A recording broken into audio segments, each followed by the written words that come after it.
Huddle up, teammates, and welcome to another episode of the Coach's Huddle. This week, the Huddle goes back to the gridiron, and we sit down with Kalen Ballage, running back from the Los Angeles Chargers. Tonight's episode is entitled More Than Just a Jock. And as we sit down with Kalen, we talk about what is he really up to? What is life like in the NFL? What are some of the early trials and tribulations that he went through? And how did he overcome them? What is it like being a 21-year-old with a pocket full of money? Does that change who you are? How did he go through some of these rigors? Now that he's into the league, what is he really like? Who is Kalen Ballage outside of the football field? Those things and much more. So come on in, let's get into the huddle and let's see what he has to say. Ladies and gentlemen, welcome to another episode of the Coach's Huddle. And tonight we have a special guest, the one, the only Kalen Ballage, running back for the Los Angeles Chargers. Kalen, how you doing this evening, sir? Man, I'm good. What's up with you, Coach? Man, listen, man, doing good. Glad to catch up with you, man. I know you're a busy man, so we want to thank you for your time and thank you for coming into the huddle, man. You got so many things I think you can give to our listeners and viewers. The first thing, we want to go to kind of three things. Tonight's episode is entitled More Than Just a Ball Player, because I think a lot of times in the NFL, you guys get stigmatized. They just think of you guys as this jock, the guy who just plays sports and that's all that he does. But you, I know personally, do a lot more than just football. Is that correct? Yeah, for sure. I've been playing football since I was young, but working on some other things right now in a different little, state of mind. So, I mean, it's just about being well-rounded, really. So being well-rounded is now that's something a lot of us commoner people say. We always say we want to be commoners because we feel like we have to be well-rounded. Now, you have one luxury. One thing about here in the huddle, we keep it straight. And when I say one luxury, you have the financial means that you ain't necessarily got to be as well-rounded as the average American because you can afford a lot of things that other people can't. Honey, how did you handle the financial responsibilities at such a young age? I always just kind of been mature, and realizing what matters and what really don't at the end of the day. I do have nice things and stuff like that, but I think there's a limit that you got to put on some stuff. Like if you really need it or if you really don't, you know what I mean? And then on top of that, it's like when you come from, not having a whole lot of everything, then I never really understood why it was hard for some people who came from nothing, not handle having something, because my state of mind was like, I never want to go back to having nothing again. And the easiest way to go back to having nothing is if you spend all of what you got. So it's like, I don't know. I just always had that mindset, so it was always easy for me. So how do you deal with the peer pressure? And what I mean by the peer pressure, you'll put it like this. My friends, some of them thousandaires, some of them hundredaires, some of them got 50 cents. Okay, some of them they're doing tough. But your social circle is a group of millionaires. How do you deal with the peer pressure? Because I'm pretty sure while you have this mindset, you may not always be surrounded by everybody with that same type of focus and financial discipline. How do you remain focused in a room full of lions when it comes down to spending? I really feel like being a lion is not really necessarily how much money's in your bank account. It's really a mindset. So I feel like you could have, $50,000 in the bank and still be a lion in a room full of millionaires or billionaires. It's a mindset, it's a mentality, it's how you approach, every day. And I think that, when you wake up every day and you're yourself, and I don't think that's anything that you really have to worry about, or you never have to try to, compete with another man or woman, you know what I mean, to feel like you're more, you know what I mean? So. Now, do you ever find yourself, now they always say you never want to be the smartest person in the group. You never want to be the person that's at the top of the plateau. Do you find yourself pushing to find people to help you grow in other different avenues other than just on the football field? Because like you said, you've been playing football since you was allowed. So that part comes natural to you. Do you still reach out to find mentors that help you grow financially, entrepreneurially, and other endeavors that you were doing? Yeah. I feel like I got a pretty good support system. And I go to certain people for certain things. You know what I mean? I have an agent that helps me a lot making decisions business-wise. You know what I mean? And then on top of that, I've always been a listener. I do listen, even though I'm stubborn. I do take in people's advice and stuff like that. So you being one of them, some of my older friends and family. So I kind of take in information, from anybody who's willing to give it. And I filter through it if it's for me or if it's not, you know. I understand. So now let's move on to another caveat. So a lot of times people feel like they go through hard times. You started at Arizona State. When you went to Arizona State, you battled through a lot of situations that most people don't even know. You know, you went through mono, you went through coaching changes, you went through splitting carries, whether some feel like it was right, some feel like it was wrong. You know, I've been preaching from mountaintop. I've given the ball every damn play. Then you go and you get drafted, whether it was the right place, whether it wasn't the right place. Then you go to Miami, you get a chance, you battle through injury again. Then you go through more coaching changes. You go through an offensive line change. You go through things and things again. Then you get traded, released from the Dolphins. You go to the Jets. The Jets, that little tenure, it wasn't what you wanted it to be. You get released, and a lot of people say, oh, that's it. That's the end of Kalen Ballage. He's done. His NFL career is over with. But you know what? One thing I can say, you never strayed. You didn't waver. Like you wasn't a palm tree that was in a hurricane that sways away. You stayed strong. Where do you get that from? And how did you channel yourself to stay so strong and with so much adversity? Yeah, you know, I've been in like you said, I've been in a lot of pretty tricky situations. And I think that's just always been me. Like I refuse to be what everybody else thinks I am. I think that at the end of the day, I know what I am as a person, as a player, as a young man, as a brother, as a son, as a whatever it is.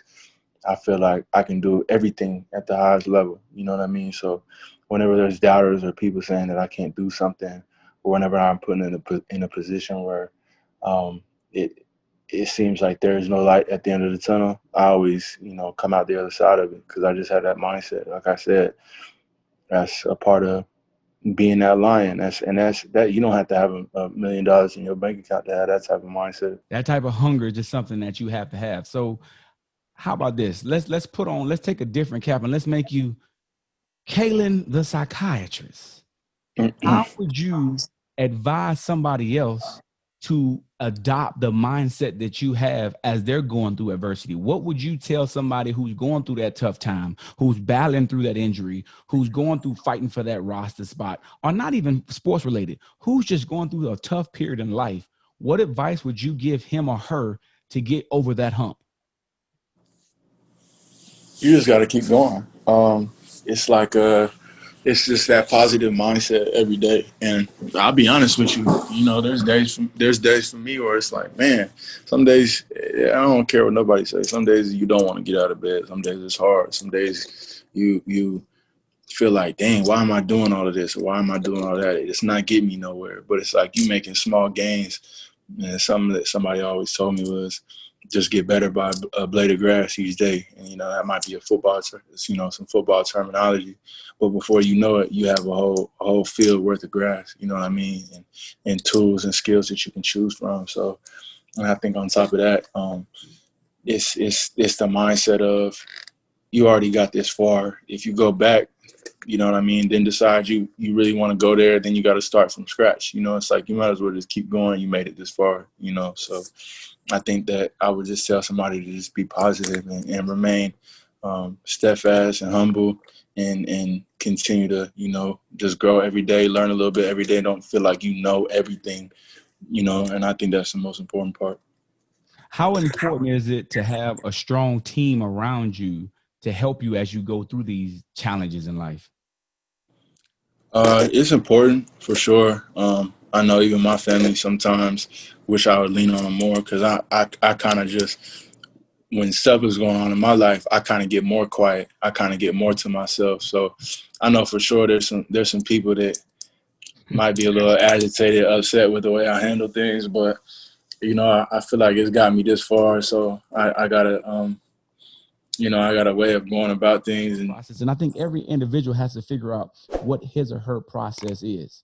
Now, I would be remiss and my people would be upset with me if I didn't ask these type questions with this type of year that you guys are having in the NFL. And I think we spoke about this the other day. Being an NFL player and playing in front of all these thousands of fans, how different is this game for you now that you're just playing And some of these stadiums are completely empty. Uh, I don't know. I always felt like I had this like superpower in a sense where like I could really just tune out everything and everybody that's around me if it's not what's going on the field. I'm just so locked in on what I'm doing, you know what I mean, and enjoying the football game and just playing to the best of my ability when I'm on the field. I will say when the defense is on the field, I'm like, dang, ain't no third down, people getting rowdy, towels swinging, and kind of that atmosphere. But when I'm on the field, I'm like, yeah, whatever, you know, because I kind of learned to tune that out. You know, when you play away and there's 70,000, 80,000 people in the stands, that's just kind of something that you got to tune out. So that focus that you want to have is just basically doing everything that you can to help your team win. Since I've known Yeah. you, you've always been, my personal accolades are not what I'm aiming for. My accolades is to help the team win. Now, as you've gotten to the NFL, whether you get these contracts that are incentive driven, and if you get this many yards, you get this. Have you remained with that same drive that's saying, hey, what I get is great, but what the team does is my number one focus and my number one goal? Yeah, definitely. You know, I'm in my third year of my career in the NFL. Obviously, hopefully, there's many more years to come.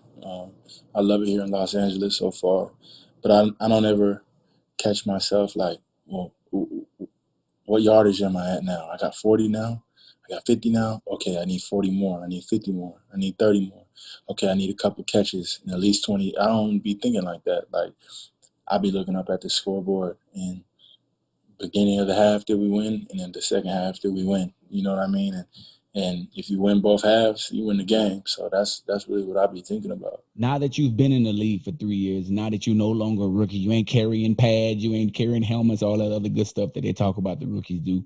What would be your one when your aha moment that you're like, man, this is what this is? Well, it's kind of crazy because you would expect like Frank Gore. He's been in the NFL for 16 years, right? So I was kind of worried about how he would be at first, like as a vet. You know what I mean? Because sometimes the older guys be the worst ones when it comes to just like the rookie duties and stuff like that. But Frank was kind of like actually against a lot of that stuff. So like I was in the running back room for me, Frank Gore, Kenyon Drake, Snorris Perry, Brandon Bolden.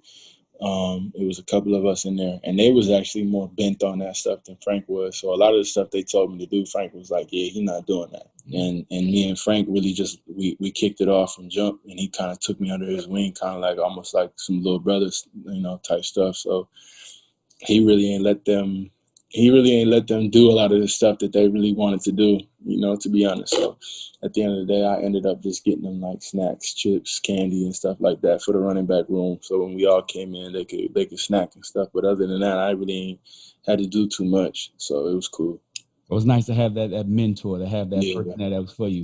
And I'm pretty sure Mhm. that helped you as you began to learn the game and learn more things about the game to help build your craft.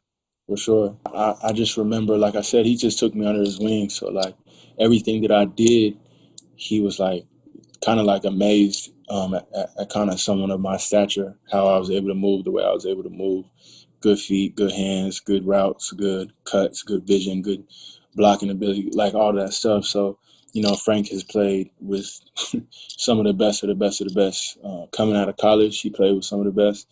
Um, and obviously in the NFL, he's played with, against so many different people, with and against so many different people. So for him to look at me and see me in a high regard, just always meant a lot to me, so I appreciated him just watching me and teaching me and try this or do this or try that or don't change that, never change that for nobody because that's different or that's special.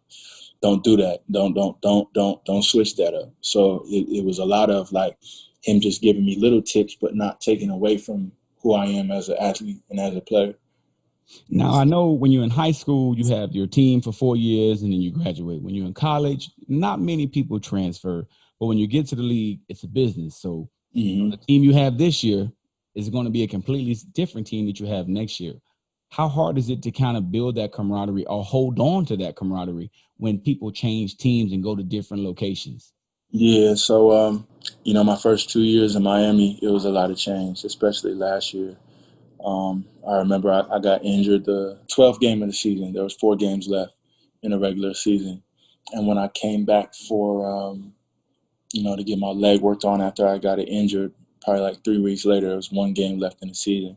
I probably at least saw 20 new faces on the team just within those couple of weeks.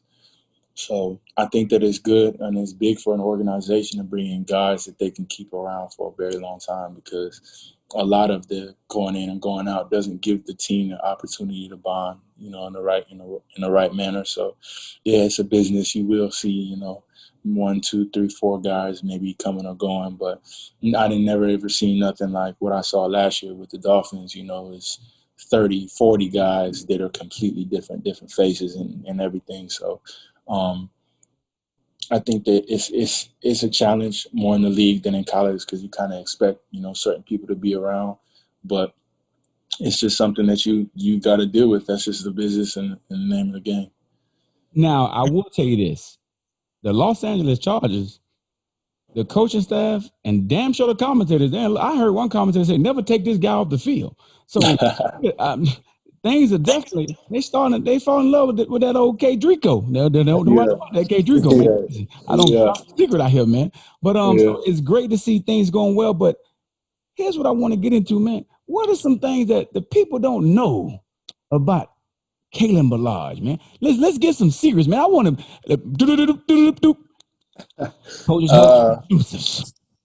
It's actually a lot people don't know about me. It's crazy because I don't know how you would say. I'm an introverted extrovert. Is that how you say it?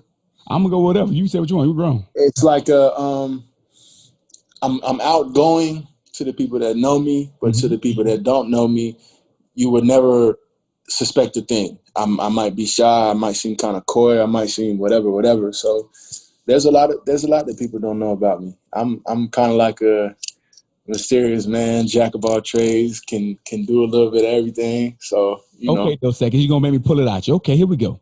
All right. Friday night, no game all season. What is Kalen Ballage doing? I'm at the studio. At the studio? Yeah, I'm going to the studio. What you doing at the studio? I ain't rapping. Oh, wait a minute. Yeah. You mean to tell me you got Yeah, I mean, just I got a little something. Yeah. So how long have you been lacing vocals? I mean, it's crazy. I could tell you a story. So when I was younger, I was probably, I don't know, 10 years old. We had just moved to Colorado Springs. Now, I remember one day I was in my basement of my house and I was singing. And my siblings were like, "Oh my God, can you stop singing? Like, you're so annoying. Like, you sound so bad. You're so annoying." And I was like 10 years old. So I was like, dang, like that kind of crushed me. So I didn't sing for like a long time after they said that. And then I remember being like 17, 16, 17. And then I started to kind of like turn music on and just sing little tunes and stuff like that. Like, hold up now. Like, I got something here. But my dad can sing, and a lot of his side of the family can sing. And I just got back into it a little bit. And then once one of those things, like I just got really focused on football. So I jumped back in the football world and, didn't really do anything with that. But then once all this pandemic stuff happened, I just gave myself an opportunity to just dive into the music and writing music and making beats and singing songs. And now we got, like upwards of like 50 plus songs right now. I mean, Kalen, is there an album coming? I mean, a 50. Yeah, that's the plan. I just been creating, and I love it. I love the process, and you know for sure that I'm somebody that's, when I'm going through stuff, I'm kind of more quiet. So music gives me like a certain type of outlet to just express my feelings, even if I'm not saying exactly what's on my mind. Just it's like an escape for me. You know what I mean? Because I can't play football 24/7. I can't go bump heads, with the next dude, shoulder pads and the helmet on. So it's nice for me to just get away from that sometimes and then tap into the music stuff, and I really love doing it. So Now I'm gonna give y'all. Listen, I'm about to give y'all 2 exclusives. Okay, I'm 2 of them. The first one, I'm gonna tell you a little quick story. It was December 15th, 2012. I had a voicemail on my phone. You know what that voicemail was? It was a me singing happy birthday. No, I got it still. No, I got that yo. phone. Listen, you lucky they don't make charges for that iPhone, but I got that phone. I ain't never got rid of it because I'm gonna use that one day. I That's still got it. crazy. He was on it. Happy birthday. Yeah. I'm talking about. I'm like, is this Johnny Gill? Who is this? Oh man. And I am happy to see the things that he is doing, and he has blessed us with an exclusive for all the listeners and viewers. Can we play it for him? Can we give him something new? Yeah, press play on it. All right, we got this. This is a Kalen Ballage exclusive. It's called How Do You Feel? Ladies and gentlemen, I'm going to just let y'all vibe to it. Here we go. Give it to him, Kalen.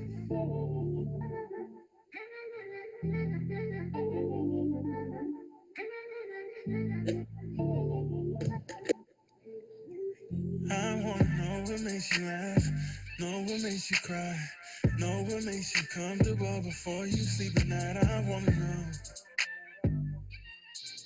I wanna know who came before me. He must be the reason that you're lonely. No wonder why you always keep it low key. You know I'm asking all these questions to be nosy. I wanna know, how do you feel when you hold you, baby? Girl, let me give you what you need. I wanna know. I wanna know. I wanna know why. How do you feel? How do you feel? You feel me? I wanna know. I wanna know why. How do you feel? How do you feel? I wanna know. I wanna know why. How do you feel? How do you feel? Let's lock arms. Let's do this shit together. And niggas did you go, but I let you in my sweater. You had bumps and bruises. I passed you up. No, it's better. Give you my love. I'll give you my heart and show effort. You don't wanna be the girl that's always treated bad. I know you see me and that I'm always in my bag. Oh, we should link up. Girl, you should fuck with me. I've been around, I need some company. It's time to relax and pop that bubbly. It's hard to admit that you're in love with me. How do you feel when you hold you, baby? Girl, let me give you what you need. I wanna know. I wanna know. I wanna know why. How do you feel? How do you feel? I wanna know. I wanna know why. How do you feel? How do you feel? I wanna know. I wanna know why. How do you feel? How do you feel?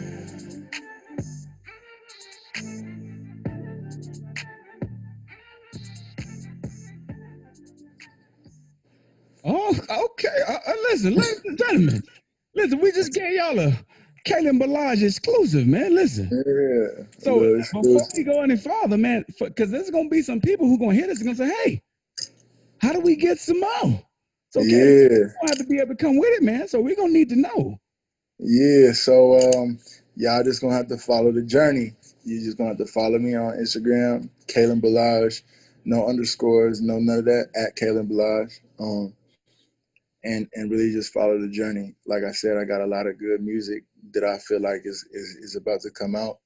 And it's just vibes. Like I feel like it's a little bit of a change of pace. You know, everybody wants to be a rapper and everybody wants to be hard and everybody wants to, like, that's cool. You know what I mean? I listen to that stuff too, but sometimes when you come home, you just want to relax, or when you with your shorty, or when you just in a different type of vibe and just relax. I think that I got a lot of good music for that and stuff that people can relate to. So you know, it's gonna be interesting for everybody to tap into it. Well, listen, I'm definitely vibing with it. And I'm definitely tapped in, man. I got a couple tracks. I can't be putting them out to y'all. You know, some of these things, but they get you right, man. But we're gonna tune into our final time. And the final time, listen up, ladies and gentlemen. What we learned here this evening is you can't judge a book by its cover. Just because somebody they say they're an athlete doesn't mean they don't have more to them. Which doesn't mean you don't have more to you. You can be whatever you want to be. Don't let somebody else judge you or determine what you are by what somebody else has labeled you as. A label is just that. It has sticky stuff on one side because it's made to come off. You can be what you want to be. You can do what you want to do, but you have to determine what you are. Don't let money, situation of finances or your athletic ability or your situation determine the person that you are. Be what you want, do what you want, but you have to work for whatever you want.